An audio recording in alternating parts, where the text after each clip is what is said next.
Hello friends, कैसे हो आप सब। उम्मीद है सब बढ़िया होंगे। मैं मोहित आपका स्वागत करता हूं एक बार फिर से। आज हम डिस्कस करने वाले हैं एसएससी के लिए या बैंकिंग के लिए जो भी बच्चे इंग्लिश के लिए प्रिपेयर कर रहे हैं, तो इंग्लिश के लिए लेक्चर होने वाला है। लास्ट टाइम हमने डिस्कस किया था डिटर्मिनर को और बहुत से बच्चों का अच्छा रिस्पॉन्स आया उसके ऊपर कि डिटर्मिनर्स के बारे में ब्रीफली एक्सप्लेन किया गया कि क्या होते हैं, कैसे कैसे उनको यूज़ किया जाता है, क्या उनका यूज़ केस है। जो आपकी प्रॉब्लम्स से रिलेटेड उनका जो था, क्वेरीज की प्रॉब्लम्स कहाँ से, तो प्रॉब्लम आप ऐप पर directly different different pattern wise मैंने डाल दी हैं, तो आप वहाँ से उनको देख सकते हो। अभी आज के लिए हम डिस्कस करने वाले हैं वर्ब। तो वर्ब बेसिकली होता क्या है। वर्ब इंग्लिश ग्रामर जो सारी डिपेंडेंट है वो बेसिकली डिपेंड ही वर्ब पे है। वर्ब को अगर हिंदी में हम बात करें तो वो होती है क्रिया। तो चलिए देखते हैं कि क्रिया का, वर्ब का यूज़ केस क्या है, क्या कैसे कैसे इसको इंग्लिश के अंदर यूज़ किया जाता है और कैसे इसको हम अप्लाई करेंगे, कैसे हम एरर फाइंड आउट करेंगे जो भी वर्ब से रिलेटेड होंगे। तो उसके लिए पहले ज़रूरी है कि हम वर्ब को अच्छे से समझ लें। वर्ब को अच्छे से समझेंगे तभी हम जान पाएंगे कि इसको यूज़ कैसे करते हैं। ट्रांसलेटिव पर्पज़ से हम उसको तभी सॉल्व कर पाएंगे जब हम उसको देख लेंगे। तो चलिए शुरू करते हैं। तो देखते हैं आज का टॉपिक हमारा रहने वाला है वर्ब। तो वर्ब को हिंदी में बोलते हैं क्रिया। क्रिया, तो क्रिया क्या मतलब, कोई भी नाउन जो करेगा वो क्या करेगा, क्रिया करेगा। नाउन कोई भी होगा वो क्या करेगा, कोई भी क्रिया करेगा। अब वर्ब जो होती है आपकी, वर्ब बेसिकली तीन फॉर्म में प्रचलित है। वर्ब के तीन प्रकार होते हैं। वर्ब के तीन प्रकार कौन कौन से होते हैं उसको जान लेते हैं।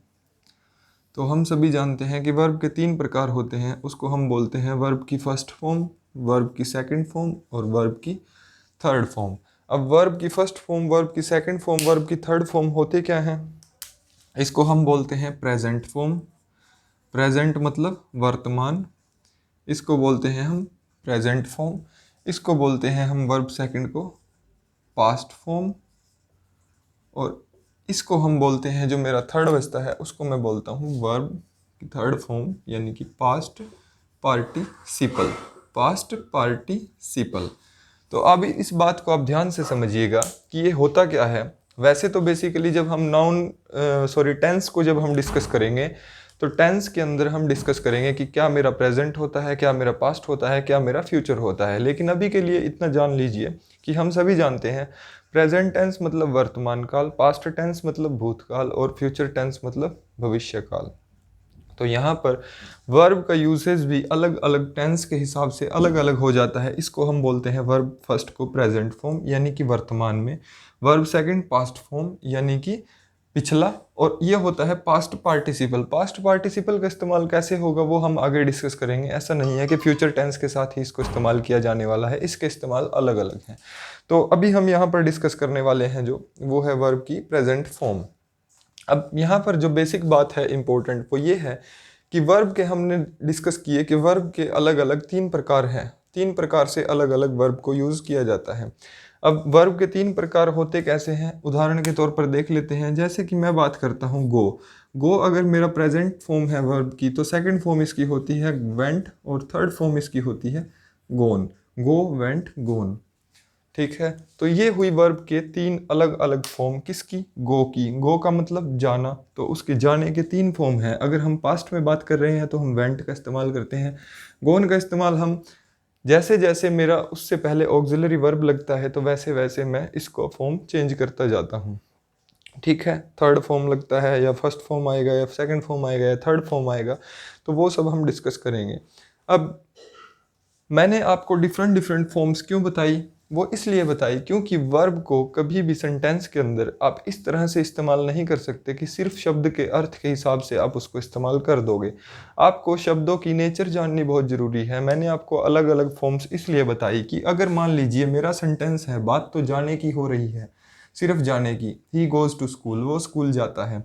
अब बात हुई है जाने की। अगर सेंटेंस प्रेजेंट का है तब तो मेरी फर्स्ट फॉर्म आएगी, और अगर मेरा सेंटेंस पास्ट का है तो मेरा वेंट आएगा।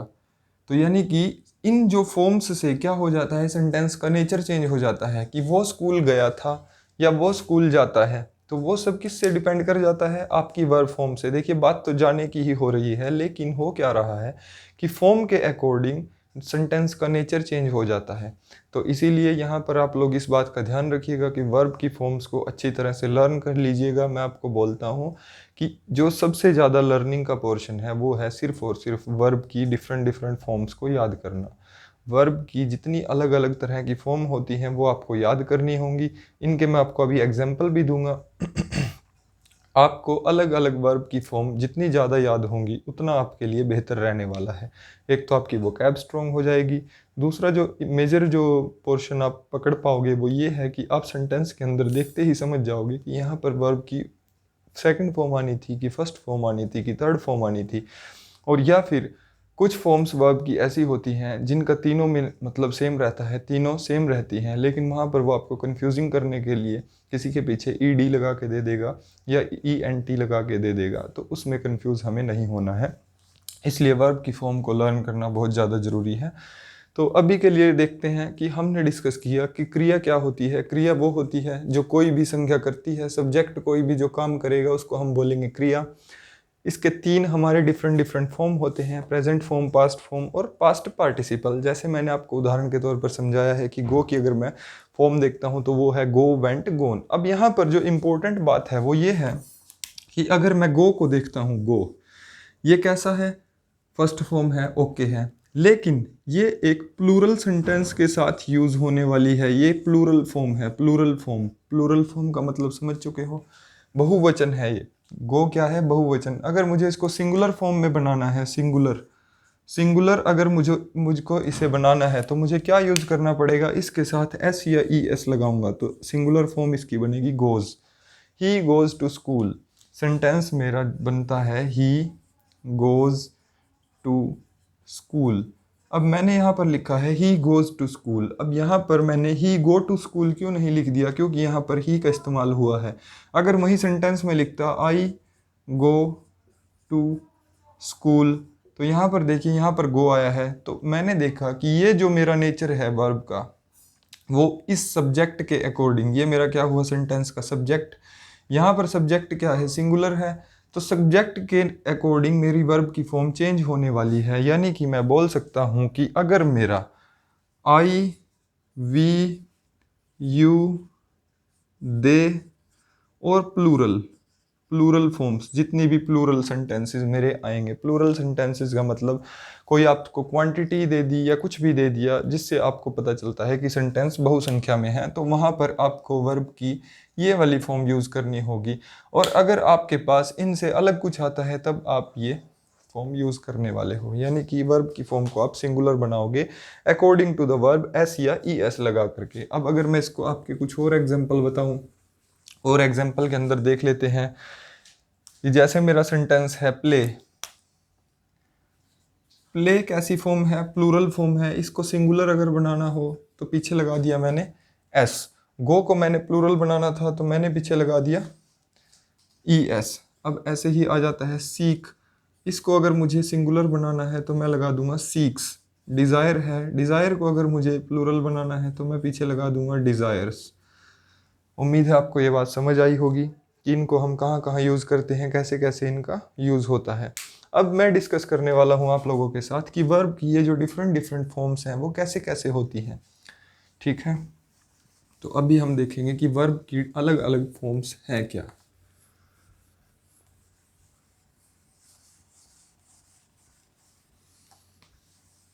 तो देखिए वर्ब के लिए क्या होता है, तो देखिए वर्ब की ना अलग अलग फॉर्म होती हैं। अब कुछ फॉर्म ऐसी होती हैं जहाँ पर वर्ब की तीनों फॉर्म सेम होती हैं। फर्स्ट केस वो है जहाँ पर मेरी तीनों फॉर्म सेम होंगी, तीनों फॉर्म सेम होंगी। अब तीनों फॉर्म सेम होंगी, ऐसे कैसे वर्ब होंगे मेरे, अब देखिए उनको देख लेते हैं। जैसे होता है मेरा बैट, बैट, बैट, ये मेरी हो गई वर्ब की फर्स्ट फॉर्म, ये वर्ब की सेकंड फॉर्म, ये वर्ब की थर्ड फॉर्म। तो इसके मैं आपको कुछ एग्जांपल देता हूँ। जैसे bat, bat, bat, cast, cast, cast, forecast, forecast, forecast, cut, cut, cut, read, read, read. तो इस तरह से ये जो फॉर्म आपके पास होती हैं ये सब क्या होती हैं, यहाँ पर कुछ लिख देते हैं, read, read, read, spread, spread, spread. तो इस तरह से ये आपके पास काफ़ी सारी फॉर्म्स ऐसी हैं जिनकी तीनों फॉर्म वर्ब की फर्स्ट, सेकंड और थर्ड सेम टू सेम रहने वाली है। अब यहाँ पर आप लोगों का सवाल होगा कि अगर तीनों सेम रहने वाली हैं तो फिर क्या ज़रूरत है याद करने की। याद करने की ज़रूरत क्यों है, एक उदाहरण के तौर से देख लेते हैं, एक एग्जाम्पल ले लेते हैं जो बैंक के पेपर में आया हुआ है क्वेश्चन है, तो उसके माध्यम से आपको पता चल जाएगा कि इसको याद करने की ज़रूरत क्यों पड़ी। तो मैं इसको थोड़ा रब कर रहा हूँ यहाँ पर। एग्जाम्पल हम यहाँ पर लिख लेते हैं। तो देखिए क्वेश्चन मेरे पास जो आया हुआ है, क्वेश्चन है the awareness about keeping the city clean, the awareness about keeping the city clean has spreaded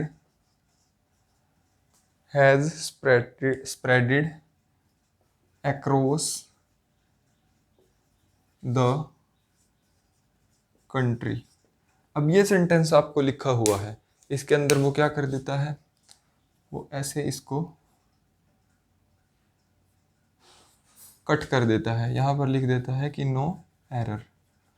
तो अब आपको इसके अंदर एरर फाइंड आउट करना है। अब देखिए एरर आपको अगर सेंटेंस को पढ़ेंगे तो सेंटेंस को पढ़ने में सेंटेंस बिल्कुल करेक्ट आपको नजर आएगा, आपको लगेगा कि सेंटेंस मेरा बिल्कुल करेक्ट है। लेकिन जब आप यहाँ पर देखते हो हैज़ स्प्रेडेड, तब आपको लगेगा, अगर आपको स्प्रेड की वर्ब की फॉर्म्स नहीं याद हैं तो आपको सेंटेंस बिल्कुल एग्जैक्ट लगेगा, आप कहोगे कि इसके अंदर कोई एरर ही नहीं है। लेकिन अगर आपको वर्ब की फॉर्म याद है तो ये देखिए स्प्रेड की तीनों फॉर्म क्या होती हैं, स्प्रेड, स्प्रेड, स्प्रेड। तो यानी कि मेरा एरर क्या है, यहाँ पर है हैज़ के साथ थर्ड फॉर्म यूज़ होती है, हम सबको पता है, लेकिन उसका मतलब ये नहीं कि उसके पीछे ईडी लगा दोगे आप। आपको अगर वर्ब की फॉर्म नहीं पता है तो इसका मतलब ये नहीं है कि उसके पीछे ईडी ही आएगा, ऐसा मैंडेटरी नहीं है। स्प्रेड की तीनों फॉर्म में स्प्रेड, स्प्रेड, स्प्रेड होता है। तो इसका एग्जैक्ट जो बनना था वो था the awareness about keeping the city clean has spread across the country. तो एरर इसके जो था वो सी पार्ट के अंदर इसके एरर था। उम्मीद है आपको ये बात समझ आई होगी कि वर्ब के तीनों फॉर्म को क्यों याद रखना होता है, जहाँ पर ख़ास तौर से तीनों फॉर्म सेम हों वहाँ पर। तो अब देख लेते हैं हम कुछ और वर्ड जहाँ पर वर्ब की दो फॉर्म मेरी सेम होंगी और एक फॉर्म मेरी अलग होगी। जहाँ पर क्या है, मेरी वर्ब की verb second and verb third form same होंगी और बाकी सारी अलग होंगी। अब देखिए इसके एग्जांपल लेते हैं। Bleed, blood, blood. Feed, fed, fed. Light, light की सेकंड फॉर्म लिट भी हो सकती है या लाइटेड भी हो सकती है, और थर्ड फॉर्म भी अगेन लिट भी हो सकती है या लाइटेड भी हो सकती है। दोनों फॉर्म, अगर लाइट की सेकंड और थर्ड फॉर्म लाइटेड, लाइटेड लिखा हुआ है तब भी सही है, अगर उसने लिट, लिट लिखा हुआ है तब भी सही है। Shoot, shot, shot, bend, bent, bent. ऐसे ही मैं देख लेता हूँ स्लीप का, स्लीप, स्लेप्ट, स्लेप्ट। स्मेल का, स्मेल, स्मेल्ट, स्मेल्ट, स्मेल्ट। ठीक है, तो ये हमने देखा। यहाँ पर हम देखते हैं कि मेरी वर्ब की सेकंड फॉर्म और वर्ब की थर्ड फॉर्म दोनों के अंदर क्या है, सेम है। यानी कि फर्स्ट फॉर्म मेरी जो है वो अलग है और सेकंड और थर्ड वो अलग है। एक और एग्जांपल जो बड़ा कॉमन है, बाय, इसकी थर्ड सेकंड और थर्ड फॉर्म होती है बाय, ब्रोट, ब्रोट। तो देखिए हमने देखा कि ये वो सेंटेंस हैं जहाँ पर वर्ब की सेकंड फॉर्म और वर्ब की थर्ड फॉर्म मेरी सेम होती हैं। अब कुछ सेंटेंस ऐसे होते हैं जहाँ पर तीनों फॉर्म अलग अलग होती हैं, जहाँ पर तीनों फॉर्म मेरी क्या होंगी, अलग अलग होंगी। अगर मेरे सेंटेंस की तीनों फॉर्म अलग अलग हैं तो उन सेंटेंसेस को भी देख लेते हैं एक बार।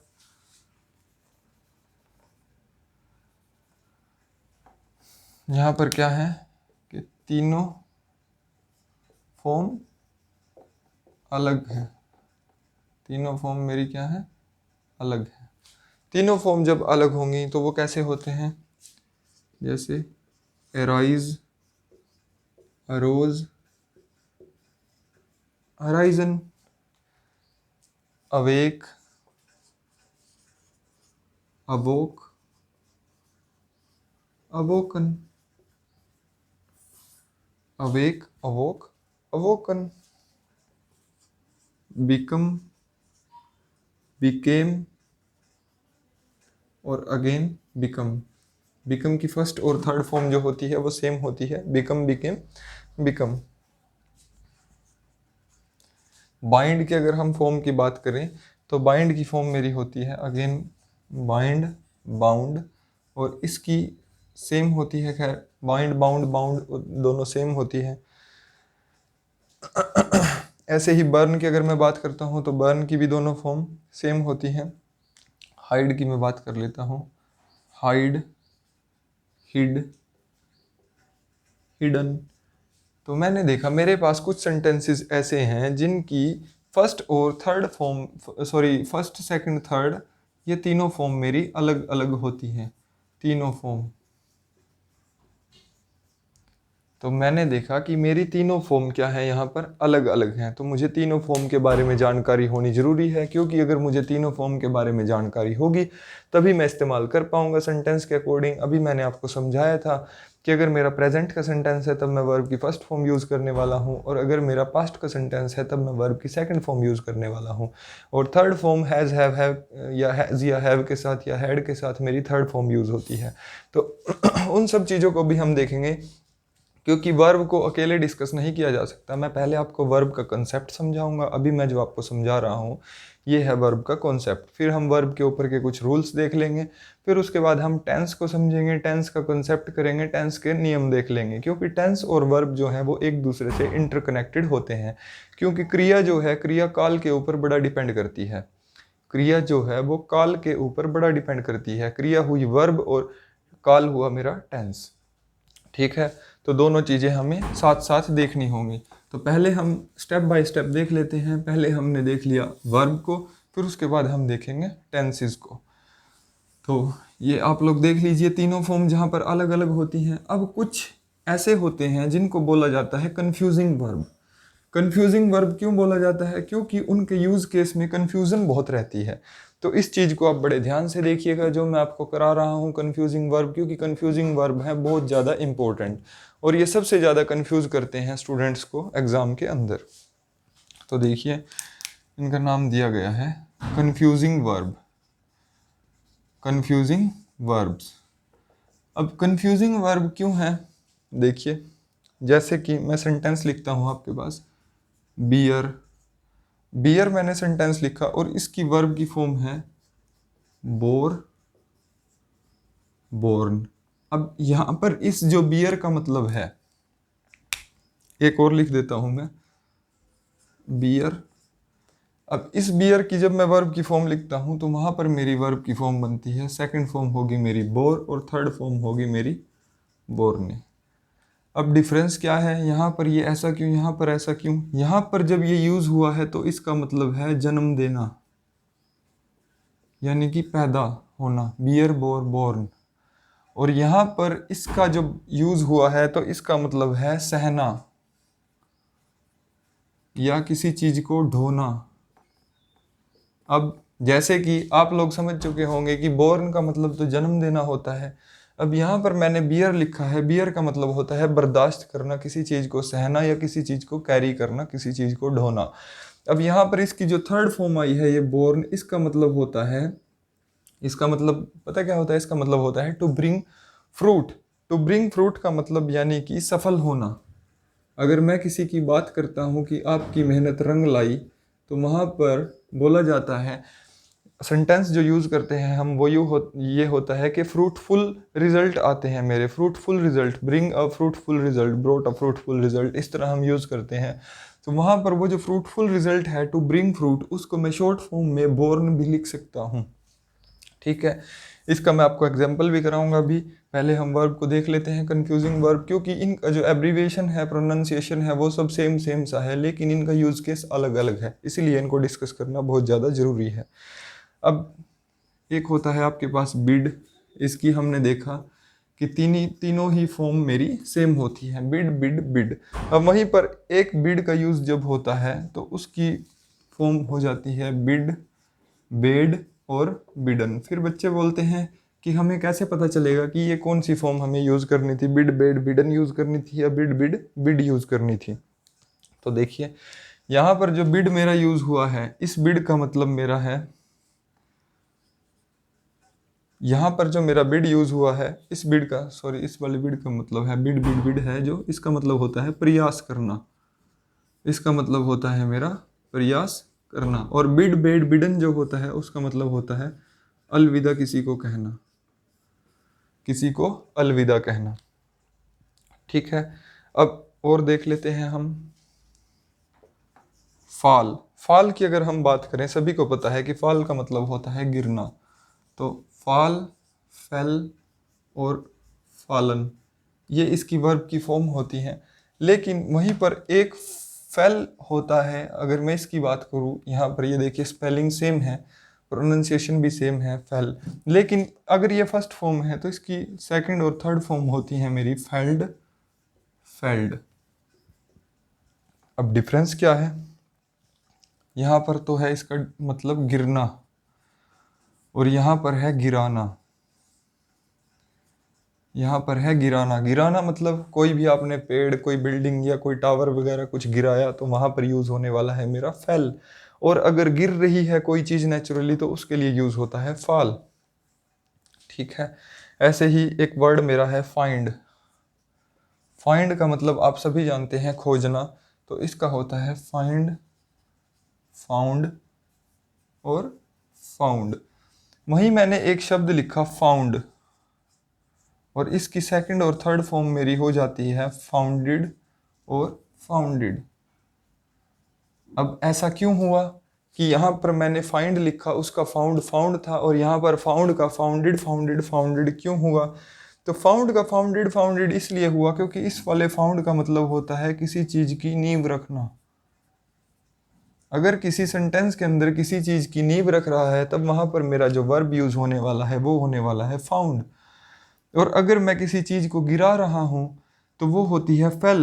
अगर कोई चीज़ खुद गिर रही है तो वो होता है फाल। अगर किसी को अलविदा बोल रहा हूँ तो बिड बेड बिडन यूज़ होगा। अगर मैं प्रयास कर रहा हूँ, प्रयास करने के लिए बोल रहा हूँ, तो होता है मेरा बिड।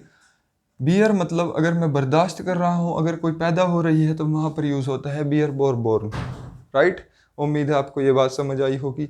अब और इस कंफ्यूजिंग सीरीज के अंदर हम और कुछ वर्ड्स देख लेते हैं। मैं इनको हर एक वर्ड का आपको मतलब समझा रहा हूँ, हर एक वर्ड को आपको एक्सप्रेशन दे रहा हूँ कि किस लिए कौन सा कहाँ पर यूज़ होना है, क्योंकि ये बहुत इंपॉर्टेंट है और यहाँ से बहुत सारे एरर स्पॉट पूछे जाते हैं हर बार, लेकिन इनकी तरफ किसी का कभी ध्यान नहीं जाता। बात ये है, अब देखिए ये होता है एक वर्ड आपके पास ग्राइंड। इसका होता है ग्राइंड का ग्राउंड और ग्राउंड। ग्राइंड का मतलब यहाँ पर होता है पीसना। आप सभी को पता है कि ग्राइंड का मतलब होता है पीसना, तो यहाँ पर होता है इसका ग्राइंड का मतलब ग्राउंड, ग्राउंड। अब और वर्ड के अंदर मैं आपको लेके चलता हूँ एक सबसे इम्पोर्टेंट, हैंग। हैंग की तीनों फॉर्म होती हैं, हैंग्ड, हैंग्ड। और एक हैंग की मेरी, अगर मैं हैंग को दो तरीके से यूज़ किया जा सकता है, एक तो हैंग हैंग्ड हैंग्ड, एक होता है हैंग का हंग, हंग।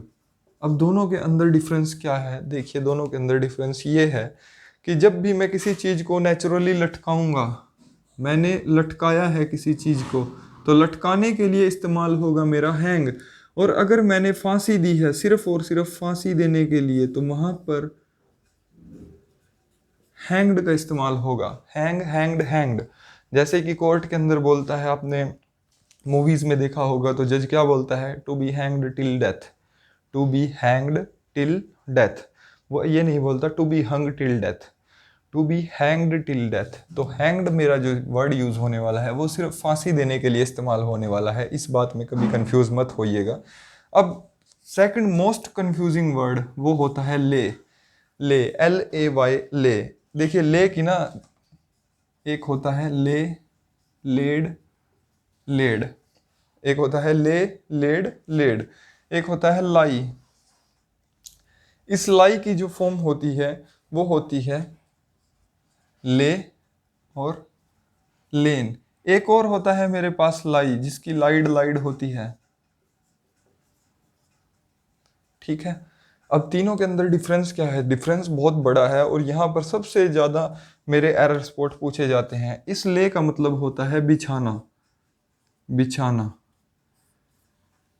इस ले का मतलब होता है बिछाना। अगर बिछाने के लिए कोई चीज़ इस्तेमाल हुई है तब मैं यूज़ करने वाला हूँ ले, लेड, लेड। और लाई, ये जो लाई मेरा इस्तेमाल हुआ है, लाई, ले, लेन, इसका मतलब है किसी भी चीज़ का पड़े रहना, किसी भी चीज़ का पड़े रहना, या किसी चीज़ को स्थित करना, स्थित रहना। ठीक है। और ये जो मेरा थर्ड केस हुआ है, इसका मतलब होता है झूठ बोलना। इसका मतलब होता है झूठ बोलना। ठीक है। अब जैसे कि मुर्गी अंडे दे रही है, तो वहाँ पर क्या होता है? हैन इज लेइंग एग्स। तो वहाँ पर ये वाला ले यूज़ होता है, क्योंकि वो अंडे दे रही है, उनको क्रमबद्ध तरीके से लगा रही है, बिछा रही है। पड़े रहना, अगर आपको कहीं किसी पेड़ की छाया में बैठना है, किसी शेड में बैठना है, कहीं पर भी बैठना है, तो वहाँ पर बैठने के लिए आप या लेटने के लिए इस्तेमाल करने वाले हो इस लाई को। और जो झूठ बोलना है उसके लिए इस्तेमाल होता है ये lie. So this is the most confusing word in the English, जहाँ पर ले, लाई, लाई, ये जो वर्ब की फॉर्म है, ये सबसे ज़्यादा कन्फ्यूजिंग है, जो सबसे ज़्यादा कन्फ्यूज़ करती है बच्चों को। इसको ध्यान से नोट कर लेना, इसका मतलब अच्छे से समझ लेना। अभी मैं विद एग्जांपल इन चीज़ों को समझाऊंगा आपको कि कैसे कैसे क्या यूज़ होता है। अब देखिए, एक होता है रेज। इस रेज का मतलब होता है रेज्ड, इसकी सेकंड फॉर्म रेज्ड और रेज्ड। इसकी होती है रेज्ड और रेज्ड। एक होता है मेरे पास राइज, इसकी होती है रोज और राइजन। अब डिफरेंस क्या है? डिफरेंस क्या है?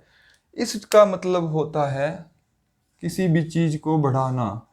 अगर आप किसी चीज़ को खुद बढ़ा रहे हो तो वहाँ पर होगा रेज यूज़, और अगर कोई चीज़ नेचुरली बढ़ रही है तो वहाँ पर यूज़ होता है ये वाला राइज यूज़। जैसे कि हम बोलते हैं sun rises in the east. अब सन को आप थोड़ी ना पैदा कर रहे हो, सन खुद ब खुद बड़ा हो रहा है, तो उसके लिए इस्तेमाल होता है ये राइज। उम्मीद है ये बात आपको समझ आई होगी। अब मैं इनके एग्जाम्पल्स आपको दिखाता हूँ। एग्जाम्पल्स के माध्यम से आपको ज़्यादा बेहतर समझ आएगा कि कैसे वर्ब के अंदर छोटे छोटे एरर हमसे पूछ लिए जाते हैं, जो मोस्ट कंफ्यूजिंग होते हैं और हम उनको डिटेक्ट नहीं कर पाते। तो देखिए, वो देखते हैं हम।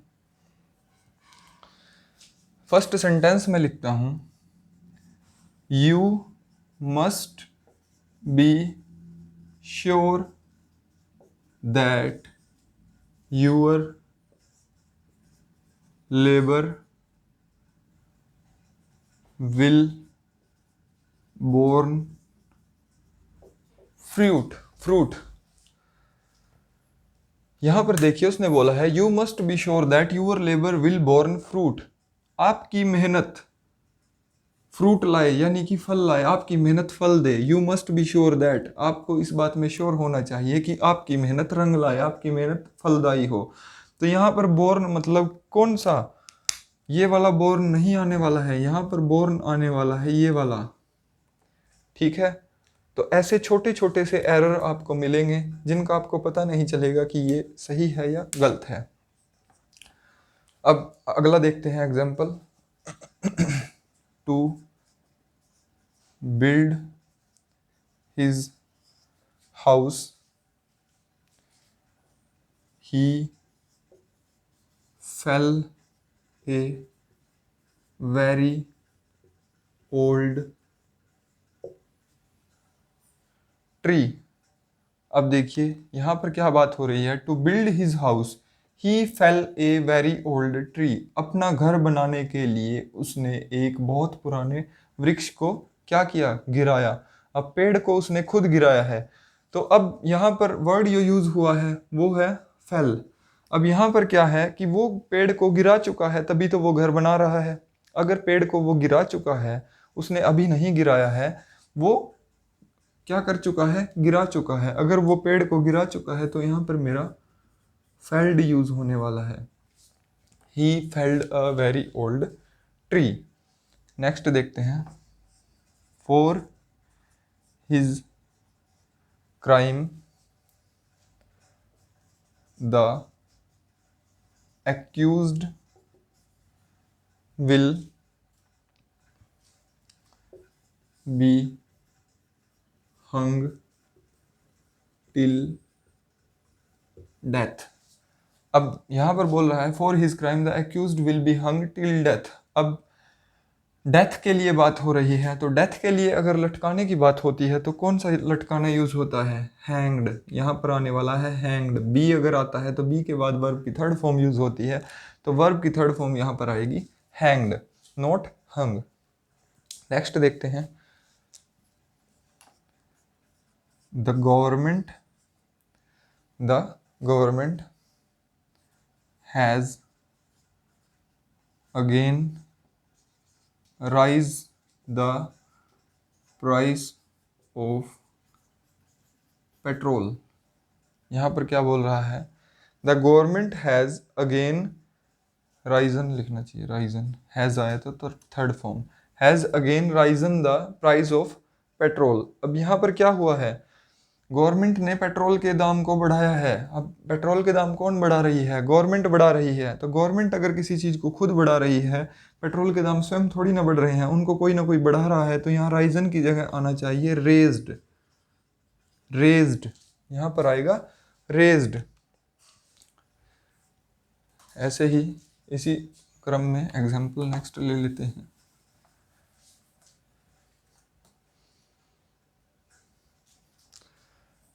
Because of the incessant rain, because of the incessant rain, the flood water is raising। अब यहाँ पर देखिए किस चीज़ की बात हो रही है। वो बोल रहा है कि लगातार वर्षा के कारण बाढ़ का पानी जो है वो क्या हो रहा है, लगातार बढ़ रहा है। अगर कोई चीज़ लगातार बढ़ रही है, यहाँ पर बात की है बरसात के कारण। अब बरसात मानव के हाथ में नहीं है। बरसात जो है वो नेचुरल का मतलब एक कामटीज़ है, मतलब कि प्राकृतिक है। तो प्राकृतिक चीज़ जो भी होगी वो खुद ब खुद बढ़ेगी। तो यहाँ पर जो पानी है वो क्या हो रहा है, खुद ब खुद बढ़ रहा है। तो यहाँ पर मेरा आना चाहिए राइजिंग। यहाँ पर देखिए कंफ्यूज कैसे करता है आपको। यहाँ पर जो चीज़ मेरे खुद के हाथ में है उसके लिए आपको वो शब्द यूज़ कर देगा जो आपको यूनिवर्सल चीज़ों के लिए इस्तेमाल करना है, और जो चीज़ यूनिवर्सल है उसके लिए वो शब्द इस्तेमाल कर देगा जो आपके हाथ में नहीं है। ठीक है, तो आप लोग इन चीज़ों को इन एग्जाम्पल्स के माध्यम से अच्छे से समझिए कि क्या क्या होता है, कैसे कैसे इनका यूज़ होता है। अब मैं लाई का यूज़ केस आपको बताता हूँ, जो मोस्ट कन्फ्यूजिंग वर्ड है कि लाई को कैसे इस्तेमाल किया जाता है। तो देखिए लाई का यूज़ देख लेते हैं। We are so tired, we are so tired, let's lay in the, let's lay in the shade for a while. Let's lay in the shade for a while. We are so tired. हम बहुत ज़्यादा थक गए हैं, इसीलिए let's lay in the shade for a while. हमें क्या करना चाहिए? छाया में थोड़ी देर के लिए आराम करना चाहिए। तो यहाँ पर ले जो यूज़ हुआ है, ये ले आप देखोगे लेट के बाद वर्ब की हमेशा फर्स्ट फॉर्म यूज़ होती है। लेट के साथ जब भी आपकी वर्ब की फॉर्म आएगी तो फर्स्ट फॉर्म यूज़ होगी।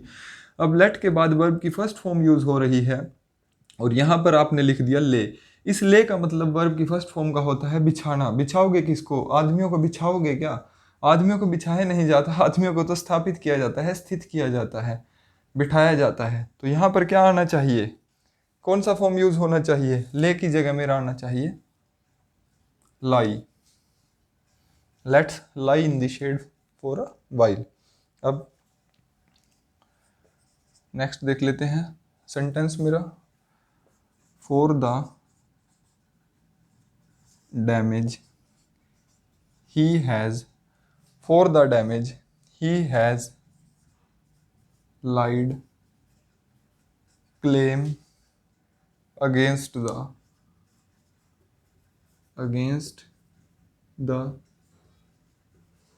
company। अब यहाँ पर देखिए, यहाँ पर वो बोल रहा है कि for the damage he has laid claim against the company. Has के साथ वर्ब की थर्ड फॉर्म यूज़ होती है। हैज़ के साथ अगर वर्ब की थर्ड फॉर्म यूज़ हुई है तो उसने क्या किया है? क्लेम डाला है कंपनी के खिलाफ। अगर कंपनी के खिलाफ उसने क्लेम डाला है तो क्लेम के लिए कौन से वाला? ये लाइड तो वो हो गया जो झूठ बोलने वाला है, लाई लाइड लाइड। अब कंपनी के खिलाफ क्लेम को क्या कर रहा है? झूठ दे रहा है? नहीं। क्रिया क्या हुई? क्रिया है कि वो, ये क्या है मेरा? ये प्रिंसिपल वर्ब है मेरा। यहाँ पर मुझे ये जो मेरा थिंग इस्तेमाल हुई है ये है मेरी वर्ब, मुख्य क्रिया। अब मुख्य क्रिया क्या है कि वो क्लेम को डाल रहा है। अब डाल रहा है तो उसके लिए ये लाइड जो है ये मेरा गलत है। तो फिर उसके लिए यहाँ पर कौन सा मतलब मेरा वर्ब की फॉर्म यूज़ होनी चाहिए थी? तो यहाँ पर मेरी वर्ब की फॉर्म यूज़ होनी चाहिए थी laid. He has laid claim against the company. तो अब आपको शायद ये बात समझ आ गई होगी कि यहाँ पर जो लेड इस्तेमाल हुआ है ये इस्तेमाल हुआ है ले लेड लेड। आप लोगों ने नोट किए हो तो वहाँ पर देखिए ले लेड लेड। और एक है मेरा लाई ले लेन। तो लाई ले लेन जो है वो है किस चीज़ के लिए? स्थित रहने के लिए, आराम वगैरह करने के लिए, बिठाने के लिए किसी चीज़ को, वहाँ पर होता है इस वाले लाई का इस्तेमाल। झूठ बोलने के लिए जो लाई का इस्तेमाल किया जाता है वो है लाई लाइड लाइड। अब यहाँ पर इंश्योरेंस कंपनी के खिलाफ अगर वो क्लेम दे रहा है तो वो क्लेम क्या हुआ? क्लेम को वो दाखिल कर रहा है, यानी क्लेम को ले कर रहा है, किसी के सामने बिछा रहा है। बिछाने का मतलब मेरा, मैंने बिछाना वर्ड इसीलिए लिखा कि ताकि आप समझ सको कि अगर वो कहीं पर भी क्लेम देगा तो वो उसके सामने उसे प्रस्तुत करेगा। अगर मैं किसी चीज़ को बिछाने की बात करता हूँ तो वो है कि मैं उसको प्रस्तुत कर रहा हूँ, उसको लेटा करके दे रहा हूँ। तो वहाँ पर भी क्या हुआ कि उसने क्या किया है? डैमेज के लिए क्लेम को दिया है कंपनी के पास। तो वो किस तरह से देगा? वो उसको रिटन फॉर्म में, प्रिंटेड फॉर्म में देगा। तो उम्मीद है आपको ये वर्ब्स की फॉर्म्स डिफरेंट डिफरेंट समझ आई होंगी। आप इनकी प्रैक्टिस कीजिए, डिफरेंट डिफरेंट वर्ब की फॉर्म की मेथड उनके समझिए, कैसे कैसे इनको अप्लाई किया जाता है, कैसे कैसे क्वेश्चन आपके पास पूछे जाते हैं एग्ज़ाम के अंदर, वो सब हम देखते हैं। नेक्स्ट वीडियो में हम अगेन देखते हैं कि वर्ब डिफरेंट डिफरेंट टाइप के कैसे होते हैं। पहले आप वर्ब की फॉर्म को एक बार समझ लीजिए, उसके बाद हम चलेंगे कि कैसे कैसे वर्ब की डिफरेंट डिफरेंट फॉर्म को सेंटेंसेस में इस्तेमाल किया जाता है। तब तक के लिए अपनी तैयारी करते रहिए, पढ़ते रहिए। मिलते हैं नेक्स्ट वीडियो के अंदर। Have a good day. Thank you.